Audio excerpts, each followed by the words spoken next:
We're learning new details about the funeral arrangements for former President Jimmy Carter. He died Sunday afternoon in Plains, Georgia, at the age of 100. His funeral service in Washington, D.C. set for January 9th, and President Biden has also declared the 9th as a national day of mourning. His body will be moved to the Carter Center in Atlanta for a service and also a public observance to honor his legacy.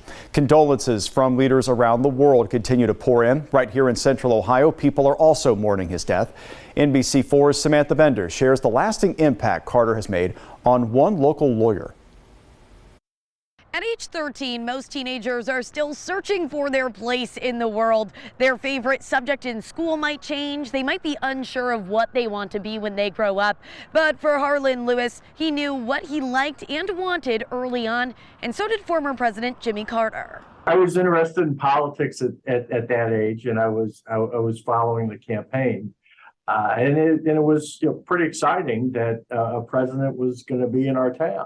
Harlan Lewis grew up around politics. His father was the former mayor of Trotwood, a suburb of Dayton. When Lewis learned Carter was coming to Dayton for a question and answer session for community members, he knew he couldn't miss it. When the time came for questions, Lewis was ready. Lost my mind, waving my arms and jumping up and down, and one of the people selected. Lewis says he figured at that point in the campaign, Carter had been asked just about everything. He wanted to pose a unique question. If you can't win, would you rather Ronald Reagan or John Anderson be the winner?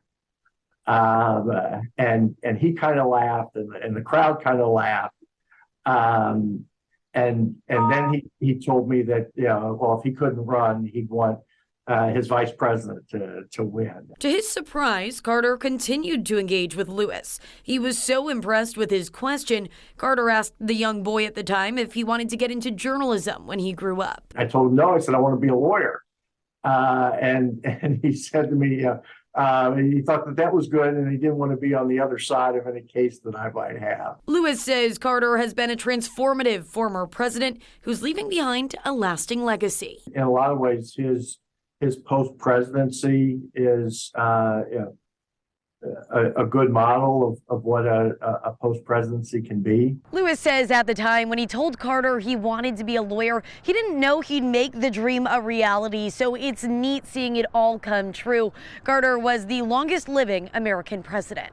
Local for you in Columbus, I'm Samantha Bender, NBC4.